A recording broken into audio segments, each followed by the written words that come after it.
Noel, Francis, we're finally doing this. we're doing this. We've been discussing about, amongst ourselves, AI and music. Yeah, for a couple of times now. Yeah, and we thought we put this together on tape, so to speak. Yeah, we can share some of our personal thoughts and conversations a little more openly. Yeah, it's fantastic. Why don't we introduce ourselves? Sure. I am Nahuel Bronzini, and I'm a music producer, audio engineer, musician, and just a lover of all things creative, really.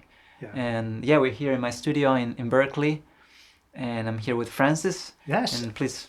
Yes, and I'm Francis Phan. I'm a music producer as well. And I am also head of product design for a fairly prominent music tech company. But at the heart of everything, we're both music producers. That's right. Yeah, and I'm also in the Bay Area as well.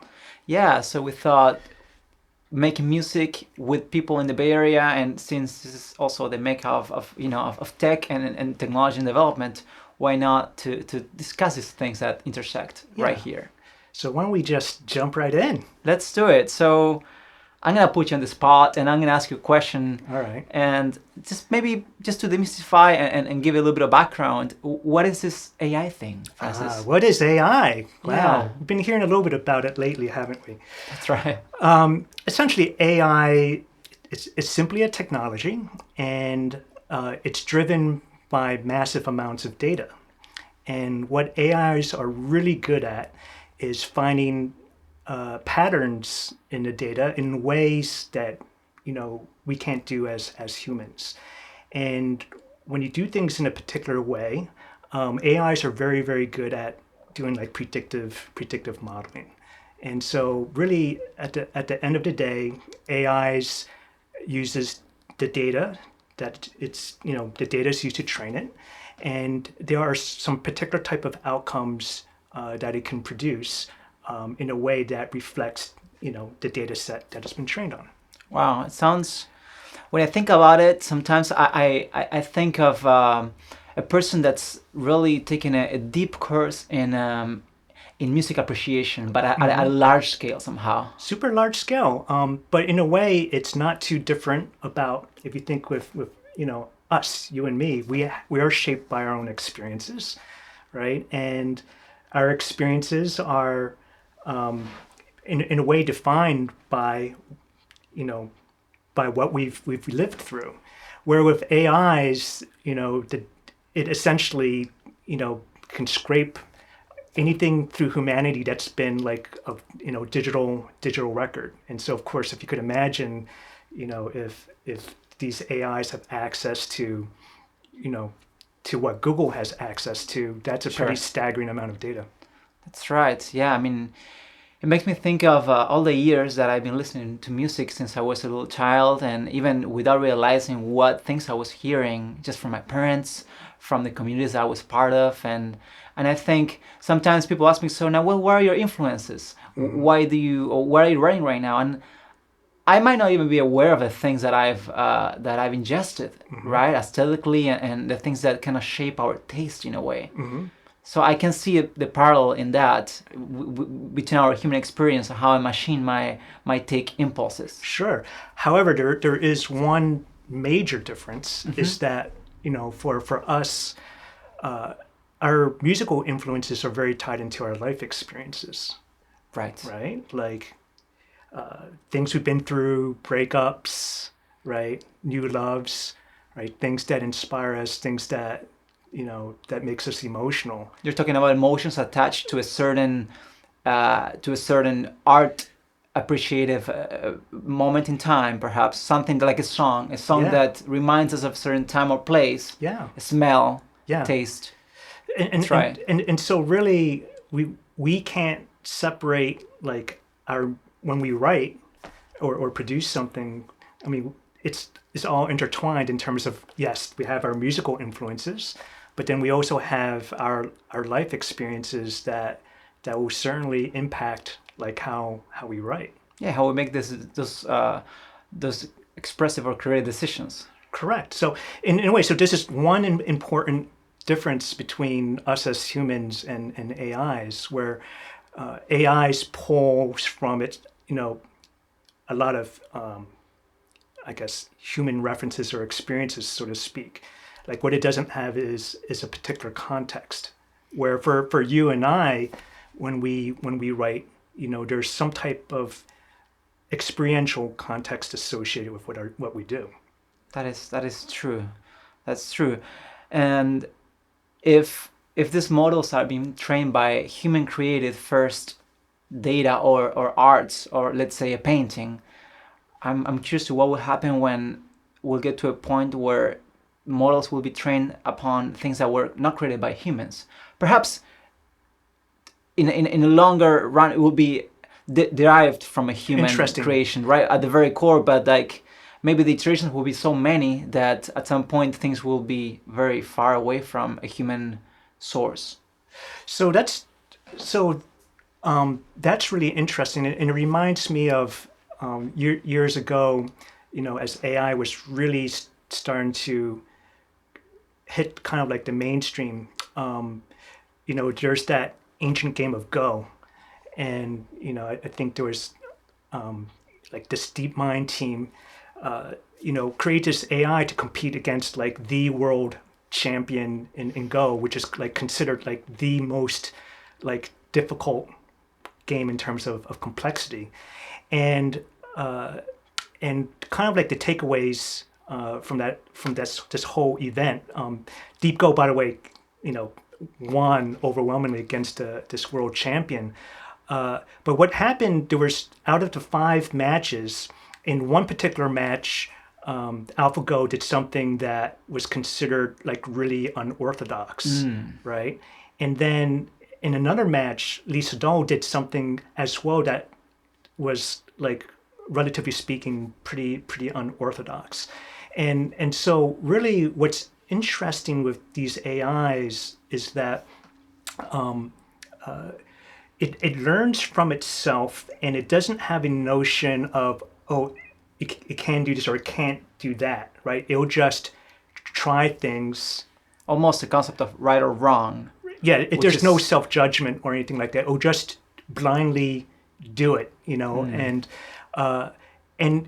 it will come up with like interesting ways of doing things only because it's not been constrained over predefined notions of what's right or wrong, or things that are accepted within a particular genre. Sure. or just how our human mind works. Maybe there's sometimes rule out specific things just out of the picture completely before. And I heard a commentator like lamenting that after this match, this world champion just essentially gave up. Wow. And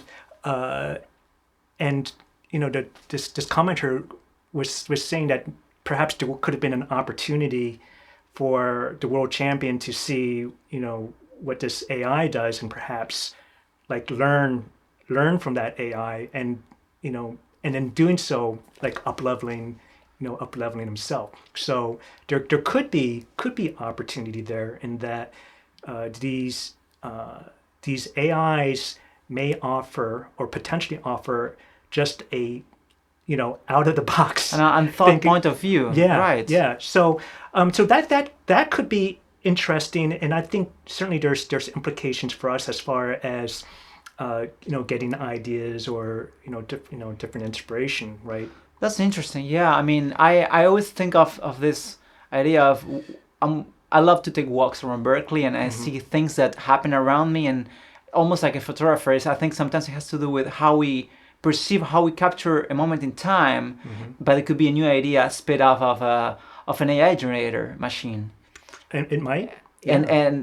But as long as we find this new thing that came out as something appealing, or something that it's worth exploring, I think that's an interesting avenue, right? It's I think new impulses and new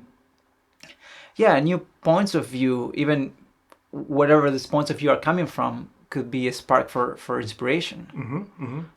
So I have I could see a possible outlook in that way. Many times we struggle with this blank page situation where where do we start? Yeah. And there's I've seen some models that are able to kind of do like a on the spot brainstorming of ideas and just present us with possibilities. Yeah, Where- maybe for our audience, this might be a good opportunity to kind of give an overview of the various different ways AI is used in the music industry, or for us as music producers. Yeah, that's right. Well, as a mix engineer, there's certain tools that are able to analyze the audio spectrum of a signal and kind of identify patterns that might sound harsh or might not be as pleasing to the ear, and then kind of auto equalize or auto shape things. And these things are they're very kind of case specific at points. So sometimes they might help you to achieve something faster, although there's always the necessity to, at least in my experience, to adjust and that mix knob, that how much of that comes into effect. And it's always context dependent. So Noel, you are a Yeah. Grammy-winning engineer, and That's right. and so I certainly engineer mix my own productions, but I suspect that you have just a ton and wealth more intentional knowledge than I have.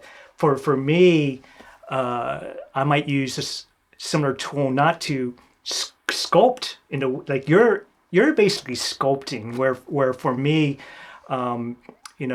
there are these tools where I can essentially upload some reference tracks. Like, these are the sonic characteristics, Sure. and I like to have my mix sound like this particular artist, and it's really, really helpful for me because it gets me roughly in the ballpark. I still need to finish things up, but to get to that 80 or 90% point, like before, I would spend an incredible amount of time and still not necessarily get to that 80% point, and at which point I would need to hire someone like you. Sure. Because and so now these tools are getting more and more powerful, that maybe instead of getting me 80% there, maybe it gets me 95% there. And for me, since producing's not my day job, I might be like, I think this might be good enough, and I save a few bucks. And so what's your take on technology being able to enable someone like me, and really, for as far as like disruptive technologies, like what is your viewpoint on that? Well, as technology advances, I think we have to accept that it's coming, and that's what's happening. And I think I always go back to see, well, what's my human intent, and what is it that me as a sentient being, creative person, bring to the table in that way. Yeah. And I think I was showing you a few weeks ago when we were opening some mixes and listening to them. I think it was a Chad Blake, very famous and engineer that I really like how he works. I think he's very unique in what he does. And I think the things that I always point out that I was really fascinated about were not the things that were technically correct, but the things that were actually unpredictable or out of the box, or just left turns that you're like, oh wow, that really took me in a new direction. That's really, those are, I think, the things where an artistic standpoint really takes place. When, because I don't think art perhaps has to do with striving for perfection, Right. but it's in between those imperfect, beautiful, moving things and moments where we get really captivated. Absolutely. And I think you're touching upon something where, because you mentioned like art, and I think, for me, the art is just basically an outcome of me trying to express myself, or as a producer, me trying to channel the artist in terms of what they're wanting to express. And for me, I absolutely love that process. I'm a very collaborative person. Like I get energy when I work with others, and there's nothing quite like the feeling of when you work with someone else or a group of other people, and when it works out well, Yeah. like you have this outcome which is really really magical. And I think the process is also a magical Yeah, thing yeah, too, that yeah. we as creatives need to experience. Mm-hmm. And I think going back to the tools, AI being another set of tools that can facilitate certain tasks, I don't think there's a way that it can replace the process. If Yeah, anything, it's just it could be an ally and add to maybe help realize some tasks, but still the thing where really the magic really sparks is out of that human connection. yeah, yeah. And it's about interpreting human emotion, Mm-hmm. and I think that's what humans are best at. Mm-hmm. And then the craft and how some things can get, especially the more technical things. I use some softwares that allowed me to dissect sound and really get in there and take and even recreate parts that have been lost because of a faulty recording or noise or a click or pop, or there's a ceiling that's noisy and it cracks. Yeah, And yeah. then these are AI based too softwares that take the data that's around the parts that are missing and then recreate based on these other signals that they learn from. Yeah. And that to me is an enormous, tool Yeah, that because years ago we didn't have. yeah, and these tools are extremely valuable because, say you have like this incredible like vocal performance, right? And then somehow there's like, some environmental noise comes in, like, a car honks or something. Sure.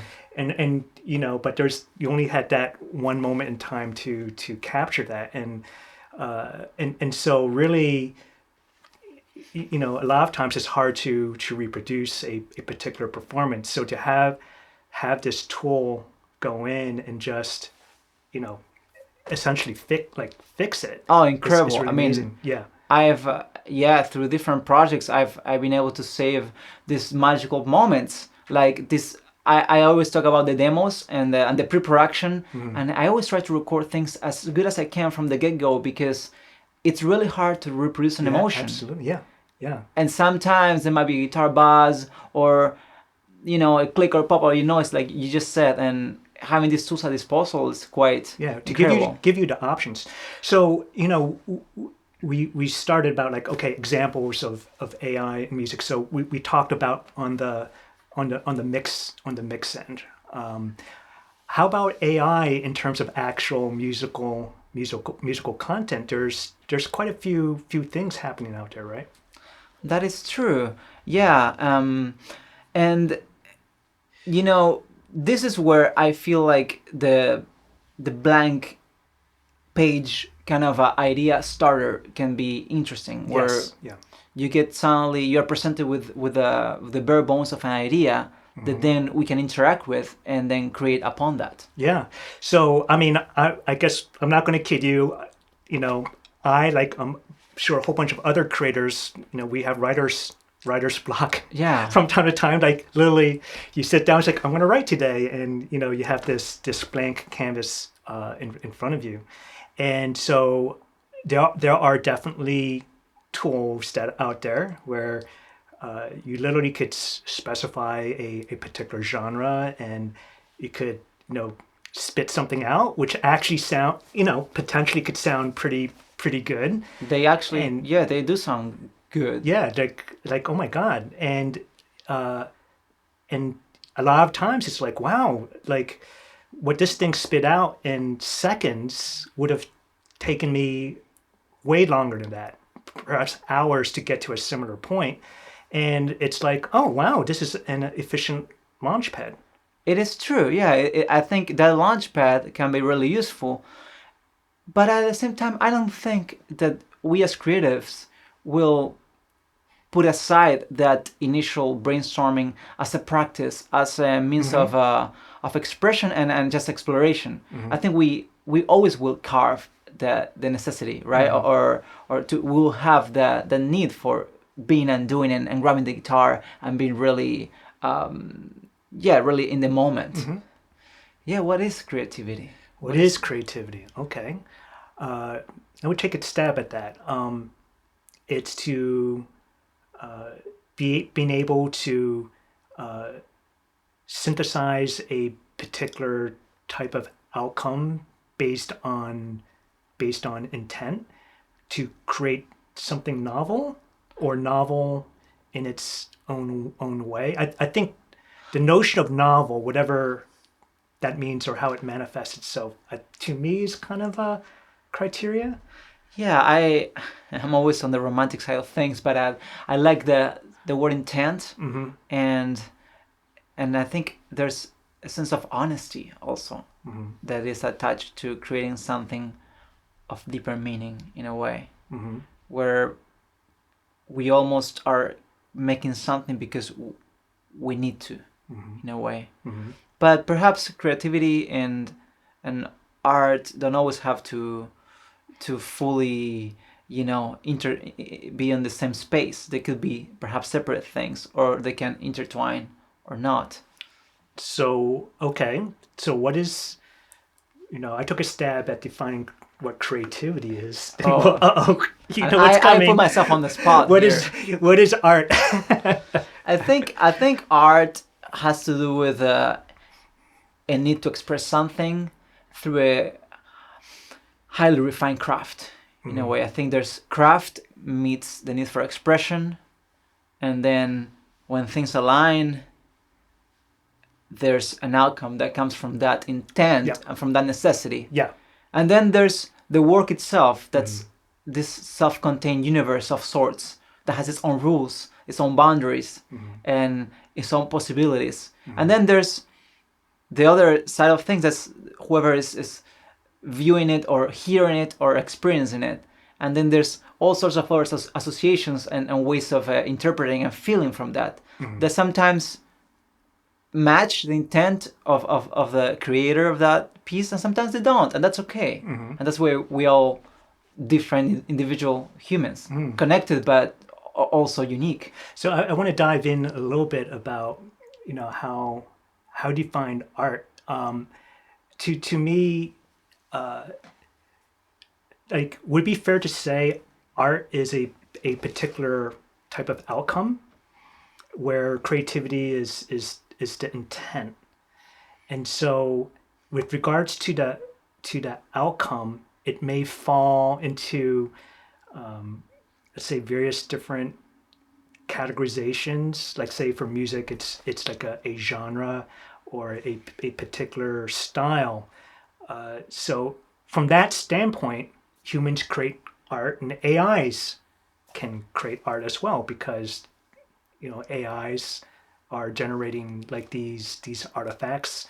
As humans, we create these artifacts. So it's fair to say that these AIs do generate art. I selfishly would like to reserve perhaps a word for when there's the presence of an emotion that comes from a need from expressing something, a feeling in words or in a language that words cannot express, or well, words could express it in prose or in literature, but it's almost like creating a new language that it's out of the ordinary to communicate or to say, this is how I feel. Therefore, this is what I create. I think for myself, right, there's kind of like, I don't think when I'm writing something what my intent is, and then what well, I do actually think about an outcome as a music producer, right? Like, I work with an artist, and you have to make some, you have like a creative discussion, which is, okay, like what kind of, it could be, not necessarily, but it could be, what type of audiences do we want to reach? What type of genre, like, is this record going to fall into, right? And so that's kind of like an outcome, right? And so so the intent and outcome things are closely like intertwined. I guess the point I'm trying to make is that AIs can also generate a particular type of outcome that conforms to a certain type of like expectation, right? For form, like for a genre and things like that. Right. Yeah, which was ultimately initially programmed by a human being at Correct. some point. Yes. And it's done always. It's constantly changing too, right? And I guess it can self-learn based on, but initially at the very seed of it, there's a certain prompt or a certain parameter that was set by a human with, I'm gonna get metaphysical, even with the soul. But I mean, intent and outcome, it's yes, they're related, and we're creating a work of something. But perhaps, I guess, if it doesn't matter so much if it's art or not. That's another question, right? Because we can create things, and there's plenty of human-generated things where one could argue, yes, if it's art or not. we right? can. I could get in trouble for this, but yeah, I think there's plenty of heartless music out there that didn't need a machine to be created. Right. Of course. And it's just, I think that's just the use and abuse of craft as a means for creating stuff, more things that come out of it. It's so interesting that I think you and I, we certainly value the notion of craft, right? We're both musicians. It's taken time for us to learn how to play guitar or piano, right? Oh yeah. And then of course, if you think about, you being like, let's say when you put on your mix engineer hat, right? Like that's craft as well. It's taken a lot of time for you to get to where you're at. Yeah, I mean, I personally, this makes me wonder, why is it that I do the things that I do? Do I do them because of the outcome that's desired, or because I enjoy the process of doing it? So there's all that this entails to be proficient at certain craft. Yeah, it takes a lot of time. But yeah, I wonder, why is it that we do these things? Well, I think we established earlier that, for you and me, we find joy in expressing ourselves or helping enable others to express. Where things get interesting is if we start doing things in a commercial context. Right. Right. And there's an intent and there's a desired outcome that's very specific in there as well. Yeah. That may have to do with a need for expression or not. And sometimes we find ways to perhaps it's not so linear or so, it doesn't come right away from an expression, but from a sentiment or a feeling. But I think it's almost impossible to not put ourselves in the process, and however we are feeling impacts what we're doing. Yeah, and I think the talent that we work with will feel that, and I think or hopefully our audiences, our listeners would feel that as well, and I think certainly when we think about like producers and really really great producers that we like admire and stuff, right? They have this ability, this way of working with the talent to bring the best out of them. So I think that I don't think technology is going to change that at all. I don't think it can change that. I think the things that we enjoy the most are those things that we cannot quite put our finger on, that we can't. The things that really impact us the most in a work of art or in a process are the things that they're really hard to explain. It's really hard to define what makes us happy, or what brings you joy, or makes you feel sad. And I think when we're talking about AI and all these tools, they help with all the other stuff. Right. And maybe help us get closer there.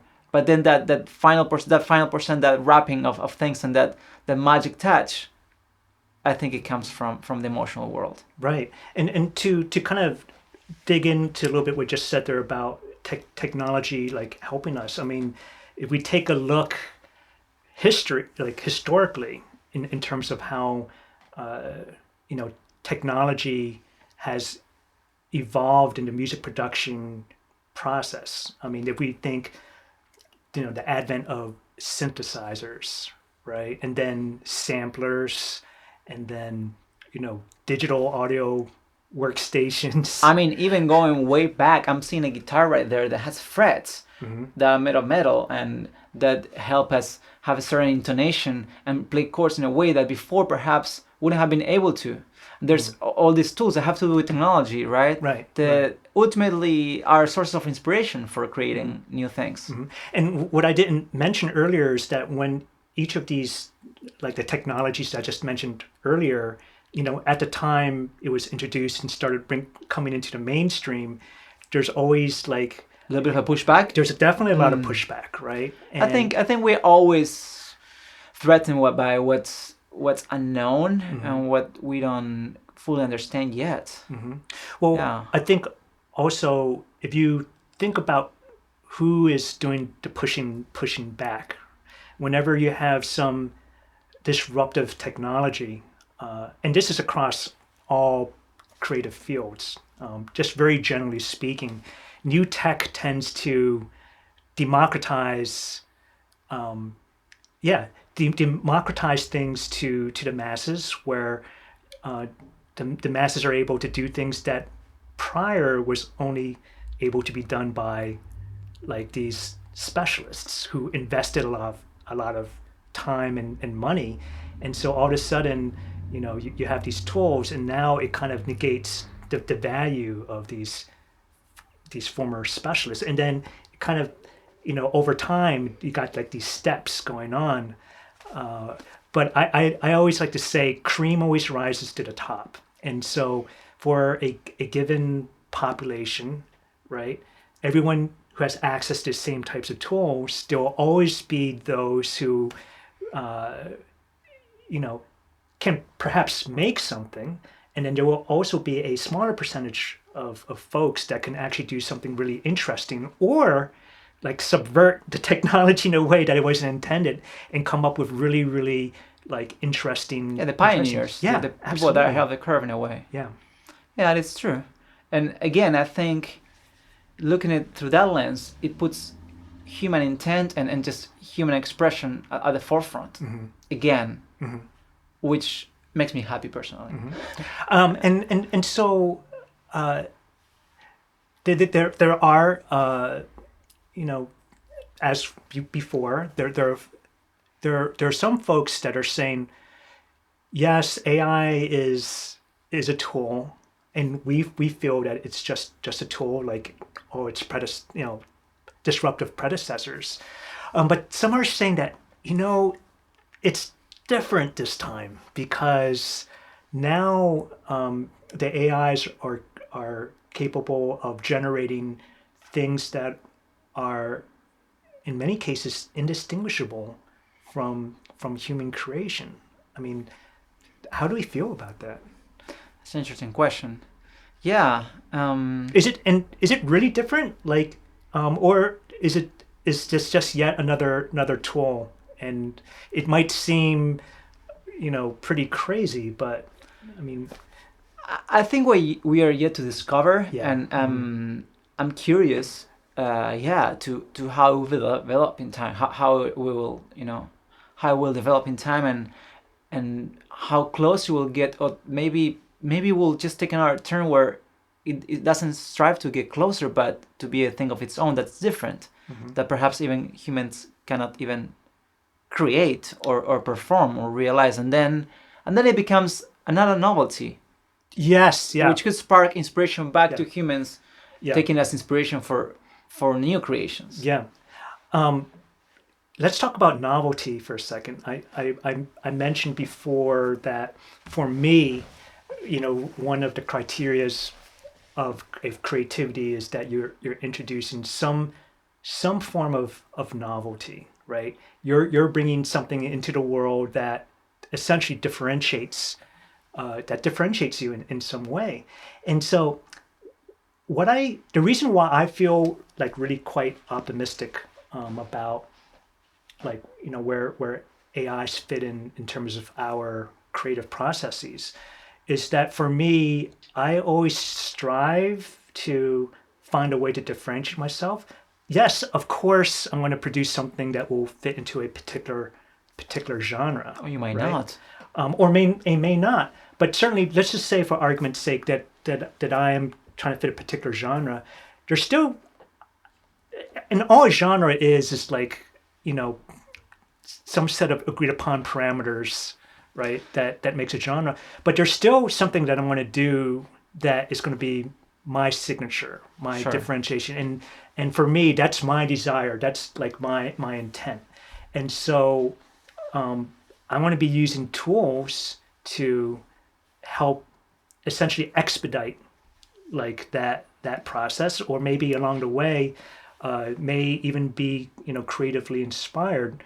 But it's still up to me at the end of the day to determine like what is that secret sauce or what is that unique thing that sets me apart. I mean, if you end up having just a bunch of newly generated content, it might take you even as long or just in a different way to find that secret sauce afterwards, right? Yeah. Because it's still, I bet that the tweaking and the retouching and even the curating of all this, because when you have a lot of something, you have to still go through it and find what you like. That's right. So there's this That taste-making curation part of it. Yeah, the curation. It's not this different than going through a set of presets of a synth and like until you find the one you like. And do you? I usually don't really like keep the preset as I will use it as a starting point. Yes. And it's same as having a bunch of images coming out of a software and then finding which ones you like first, and then but how can I make it mine also? Exactly.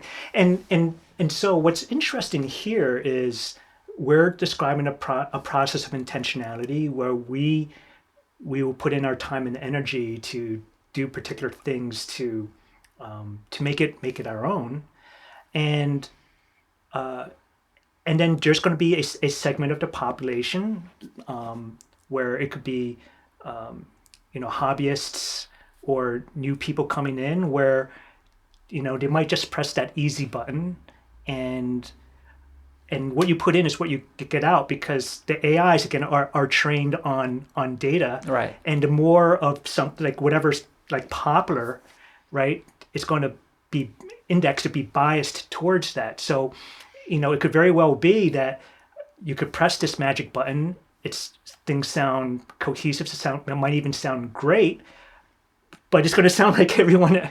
It's going to sound like everything else. And so what happens then is, and this what happens to tools that democratize, right? You have this this initial layer where everything is kind of same-ish.